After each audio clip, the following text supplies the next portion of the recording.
Welcome to my channel. I am Daisy, your hostess. In this video, we continue on with the book titled The Consciousness of the Atom by Alice A. Bailey. It is in the public domain. Before I move on to lecture number 7, I'd like to share some thoughts on lecture number 6, The Evolution of Consciousness. And I start by offering some thoughts and ideas, and also I've included some links here in the description, so make sure to check them out before you head out. So I start this by quoting the Apostle Paul, who wrote in Romans chapter 1 verse 20, "For since the creation of the world, God's invisible qualities, His eternal power and divine nature have been clearly seen, being understood from what has been made, so that people are without excuse." My dear one, it appears to me that Alice A. Bailey, through these lectures now, compiled in this book now titled The Consciousness of the Atom, she endeavors to explain that we are surrounded by a sea of intelligence, and this intelligence exists in the micro of the atom as much as the macro of the cosmos. Now, throughout history, many prominent scientists have believed in God and thought that the natural world revealed the attributes and the reality of God. And because of their faith, they were inspired to do science. And going back as late as the 17th century, German astronomer Johannes Kepler believed that science was only possible because God made the world to be intelligible to the human mind. And so he designed man as a rational being to understand the world that he lived in. And now, as current as recent times, we have atheists such as Richard Dawkins and others who think that science properly understood nulls the concept of God. And they believe that the natural design that we see is only an illusion or the appearance of design in nature. Like I've said in other videos here, I am no scientist, and am quite content with feeling my way into the truth that I see, and I am of the opinion that what I currently see in nature gives me no room to argue that there is an intelligence behind the living systems that we see and the systems that we experience, which seem to me that all of this arise only from an intelligent cause, which puts me in a perfect place to make this statement that Edgar Allan Poe wrote in one of his books: "Believe nothing you hear and only one half that you see." So where does that lead us? To me, that leads us to somewhere between here and there, somewhere deep inside each one of us where we know the truth. And this is a perfect segue to start the next lecture. The Consciousness of the Atom by Alice A. Bailey. Lecture 7, Cosmic Evolution. This book is in the public domain.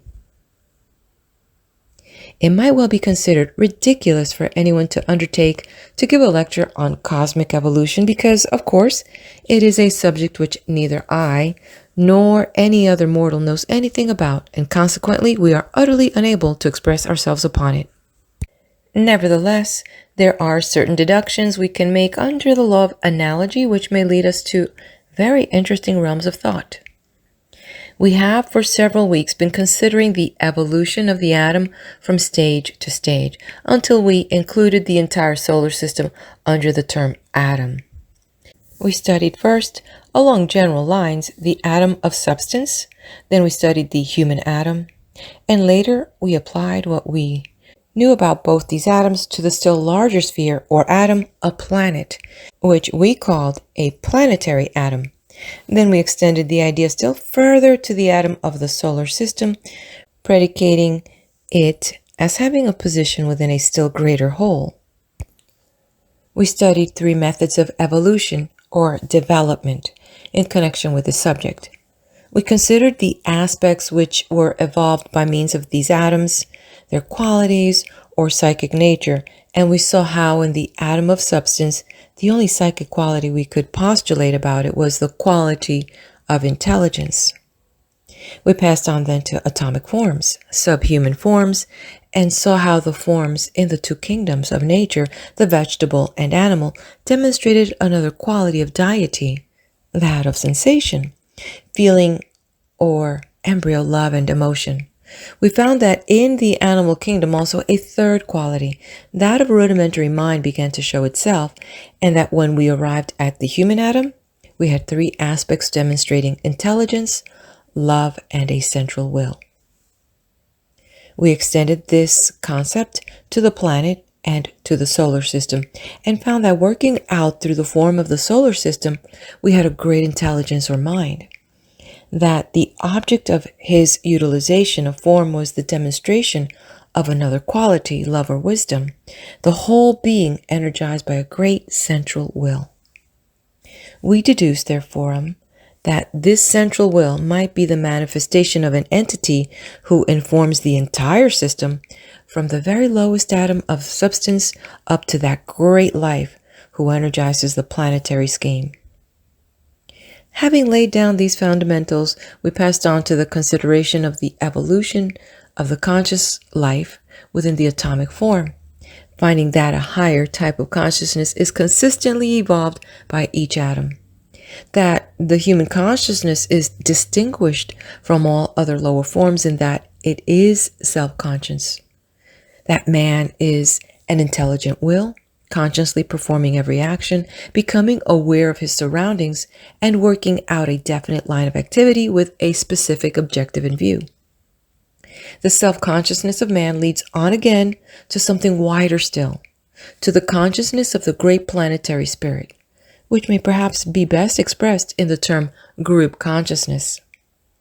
As evolution proceeds, man will pass from the stage of self-consciousness in which you and I now are, to a realization of what is meant by group consciousness, something as yet practically unknown, except as some beautiful ideal, and a dream which may, at some distant time, materialize. Group consciousness, again, will logically lead on to that which we, for lack of a better term, might call God consciousness, though I deprecate the use of the word God because of the many quarrels it causes in the world between the different thinkers of the human family.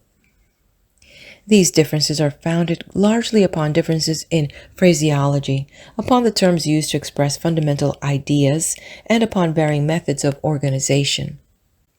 When the scientist, for instance, speaks of force or energy, and the Christian speaks of God, and the Hindu uses terms analogous to the I am that I am, or the self, they are all speaking of one and the same great life, but have lost much time in endeavoring to prove each other wrong and to demonstrate the accuracy of their own interpretation.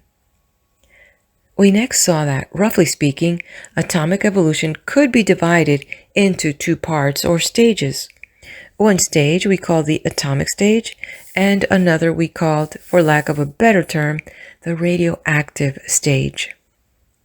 The atomic stage is that in which the atom pursues its own self-centered life, is concerned entirely with its own evolution and the effect of the contacts it makes. As evolution proceeds, it becomes apparent that in the time the atom begins to react to a greater life outside itself, and in this you have the period analogous to that of form-building stage, in which these atoms of substance are attracted by a greater charge of energy or positive electrical force, if you like to call it such, which draws them or attracts them to itself and builds out of them a form. These atoms of substance in turn become then electrons. We found then how, in your case and mine, as in the case of every self-conscious unit, the same procedure is followed, and that you have a central life holding within the sphere of its influence the atoms that constitute the different bodies, mental, emotional, and physical, that we manifest, that we move and carry on our life and work out our purposes by attracting to ourselves the atoms of substance that are adequate to our needs and through which we can make the necessary contacts. These atoms are to us the central life, what the electrons are to the central positive charge in the atom of substance. Then we saw that if this is true, namely, that there is a self-centered stage, or purely atomic period for the atom, and for the human atom, then again for the atom of the planet, indwelt by its central spiritual life, we should be able to predicate logically a similar state of affairs. Thus we were led into the field of speculation. We considered then whether all that transpires upon our planet may not be due to the self-centered condition of the entity who is working out his purposes by means of it. Finally, we carried forward the same idea in connection with the solar system itself. We passed on then to the consideration of the second stage, that which the scientist has been studying in connection with the atom of the chemist and the physicist for the last 20 years, the radioactive stage. We saw how there was a condition analogous to this in the evolution of the human atom, and that there is a period preceding it which parallels the atomic stage, wherein man is purely selfish, entirely self-centered, and pays no attention to the welfare of the group of which he is a part. This prior stage is very apparent in the world today. A large percentage of the human family is in the atomic stage, but we must remember that it is a protective and necessary one. It is passed through by every unit of the human family in the process of finding its place within the group, and enables it to develop something of value to give to that group when the second stage is entered. In the world today, there are also units of the human family who are passing into the second stage. They are becoming radioactive and magnetic. They influence other forms and are becoming group conscious. They are passing out of the I am stage into the I am that realization. The life and purpose of the great entity of whose body they are part of is beginning to be cognized by them. They are becoming aware of the purpose back of the life of the planetary spirit, who is the subjective impulse lying behind objective manifestation upon our earth. They are beginning to cooperate with his plans, to work for the betterment of their group, and the difference between them and other atoms of the human family is that they are now group conscious. They have a wider horizon, a group recognition, and a larger purpose. At the same time, they do not lose their self-consciousness, nor their own individual identity, and their own spheroidal life remains. But they put the whole force and energy which flows through them, not into the working out of their own plans, but into an intelligent cooperation with the greater life of which they are a part.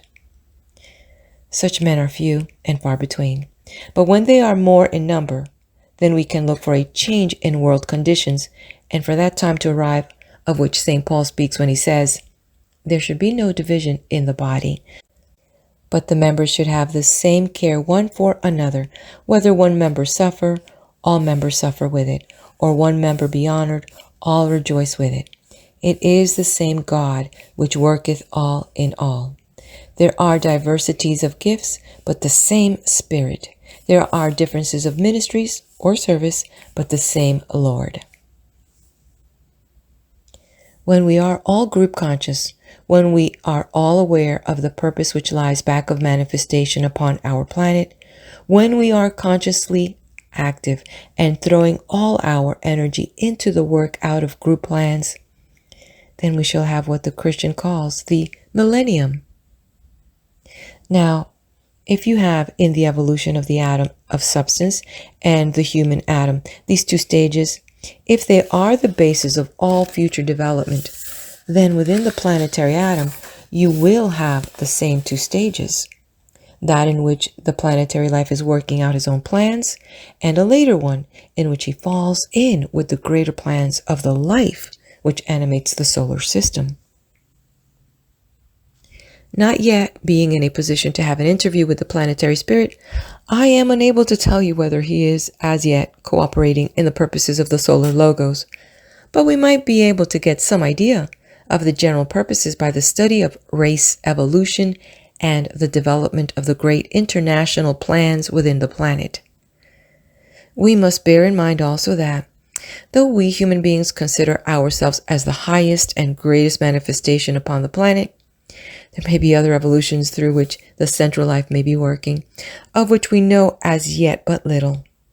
We must study not only man, but should consider also the angel evolution, or the diva evolution, as the Hindu calls it. This opens up for us an immense field of study and speculation. Again, within the solar system, we shall expect to find analogous stages. We shall find probably that the great life animating the entire solar system, the great entity who is using it for the working out of a definite purpose, energizes it by means of these great centers of force, which we call planetary atoms. That these centers, in their turn, work by means of lesser centers or groups, passing their energy on down through groups of human atoms to the various kingdoms of nature, and thus to the little atom of substance which, in its turn, reflects the entire solar system.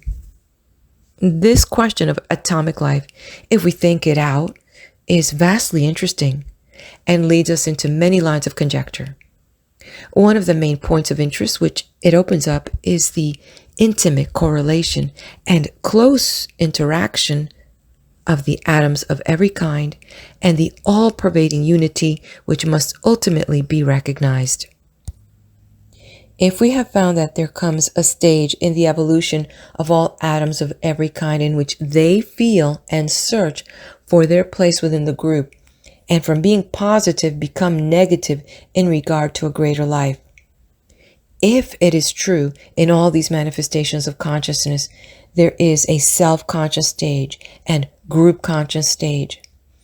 Is it not logical and possible that perhaps, after all, our solar system is but an atom within a greater whole?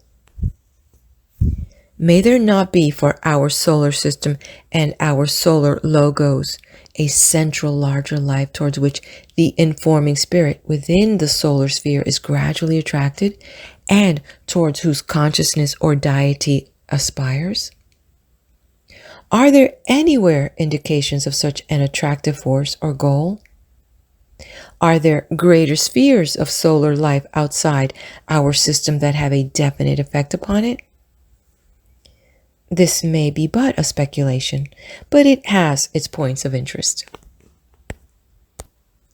If we study astronomical books and seek to ascertain whether astronomers say that this is so, we shall meet with a vast amount of contradictory opinion. We shall find that some astronomers say that within the Pleiades is a central point around which our solar system evolves. Others say that in the constellation of Hercules is the point of magnetic attraction for our solar system. On the other hand, you will find this flatly contradicted. We shall find some astronomers talking about star drift and saying that the drift or trend of certain stars is in a specific direction. Others argue that the distances are so vast that it is impossible to determine whether certain systems are following a definite orbit or not.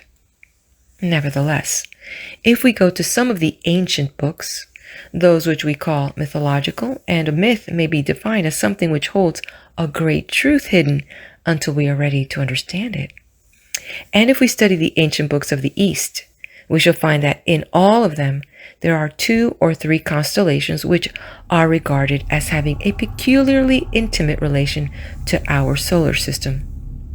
Towards these views, modern astronomers as yet hold an agnostic attitude, and from the point of view of materialistic science, rightly so. What I seek to emphasize here is that a topic upon which scientists and astronomers are divided, yet which is nevertheless a subject of contention, and upon which the Oriental books sound a clear note, must have a basis in fact, and that there is probably an aspect of truth in the assertion.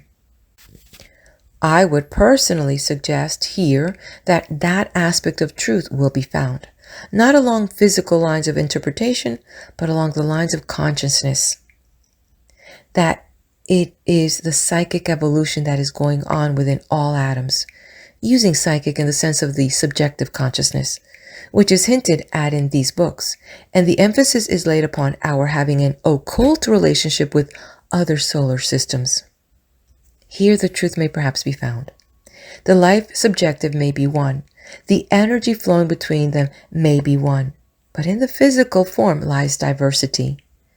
Perhaps in the evolution of the intelligence, in the manifestation of love or group consciousness, and in the development of will or purpose lies unity, the oneness of the subjective life, and the eventual recognition that within the form, and in the form only, lies separation and differentiation.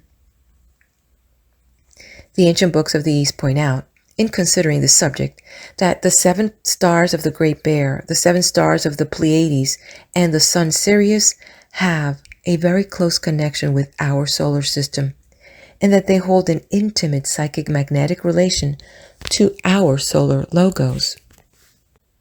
We have seen that the goal for the atom of substance is self-consciousness, and that for the entity who is evolving through a planet, the goal may be God consciousness. Now, of course, when you consider the solar logos, words fail. Yet for him also there must be a goal. You can call this absolute consciousness if you like. Let us again illustrate this. Our body, we have been told, is made up of a multiplicity of little lives, or cells, or atoms, each having its own individual consciousness. This corresponds to its self-consciousness. The consciousness of the physical body, viewed as a whole, might from the atom's point of view be regarded as its group consciousness. Then we have consciousness of man, the thinker. He is the one who energizes the body and turns it to his will, that is, to the atom in his body, analogous to what we might call God consciousness. Our self-consciousness realization is as far removed from that of the atom as the consciousness of the solar logos is from ours. Now, to the atom in our body, that consciousness of the solar logos might be called absolute consciousness, might it not? This thought can be extended to the human atom, to the planetary atom, and you can further predicate that the solar logos reaches out to a consciousness beyond his own, analogous to that which stretches beyond the atom in your body and him.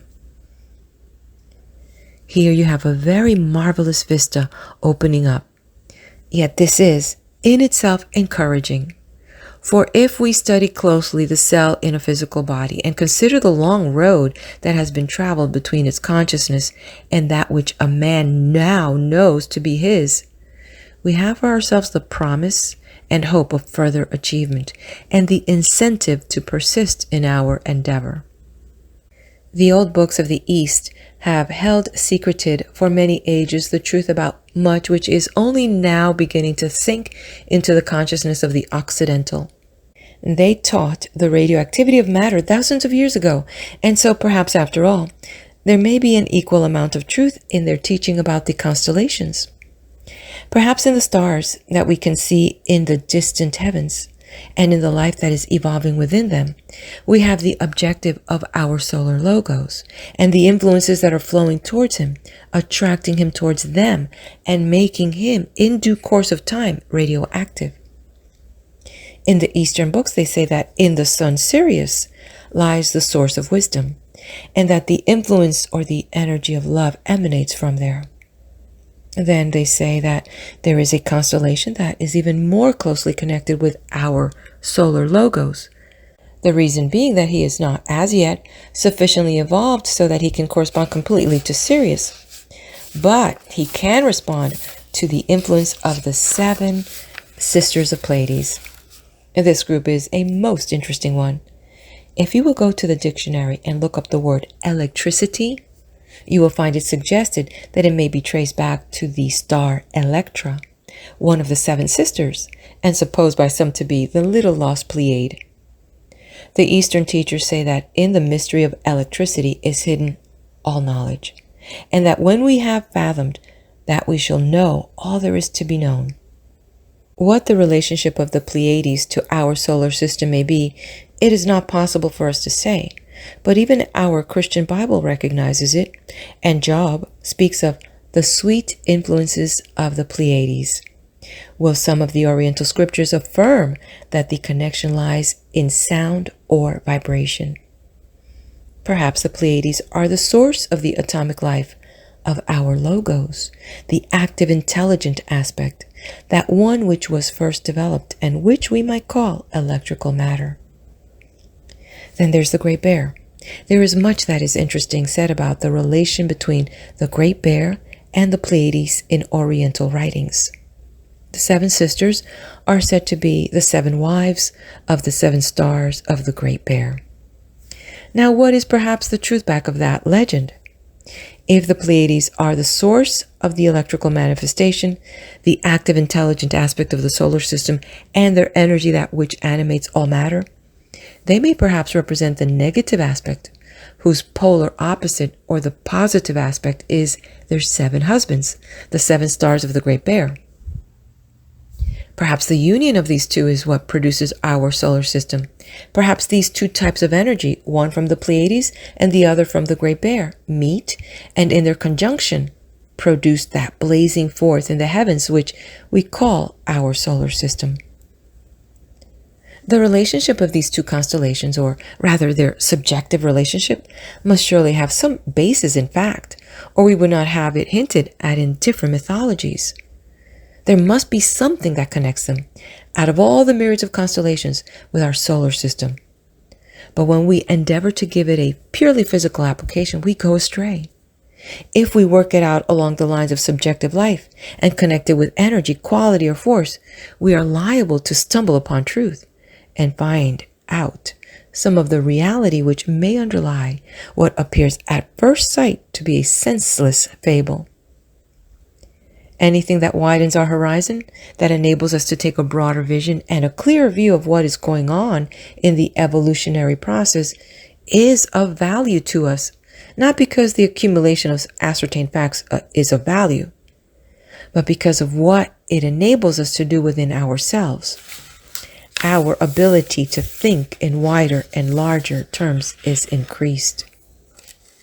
We are enabled to look beyond our self-centered point of view and to include within our consciousness other and different aspects than our own. In doing this, we are developing group consciousness, and we shall realize eventually that the apparently stupendous facts which we fought and died for down the ages and emphasized as the entire truth were after all but fragments of a plan and infinitesimal portions of a gigantic sum total. Perhaps, therefore, when we come back to Earth again and can look back upon the things that interest us now and which we consider so important, we shall find how erroneous facts were as we then apprehended them. Facts, after all, do not matter. The facts of the last century are not facts now. And in the next century, scientists may laugh at our dogmatic assertions and wonder how we could have looked upon matter as we did. It is the development of the life and the relationship of the life to all that is around that really matters. And above all, the effect that we are having upon those with whom we are associated and the work we do, which affects, for better or for worse, the group in which we find ourselves. In closing this series of lectures, I cannot do better than quote again from St. Paul, where he says, quote, "I reckon that the sufferings of the present time are not worthy to be compared with the glory which shall be revealed in us, for we are saved by hope. For I am persuaded that neither death, nor life, nor angels, nor principalities, nor powers, nor things present, nor things to come, nor height, nor depth, nor any other creature shall be able to separate us from the love of God." End quote. And also end of Lecture 7. And also the end of the reading of the book titled The Consciousness of the Atom by Alice A. Bailey. If you've liked this book, please do share it with your friends. Leave me your comment. Which of the lectures was the best for you? What is most resonating with you? And like and subscribe to the channel. All right, my dear one, I'll see you at the next video in my channel, wherever that may be. Be blessed.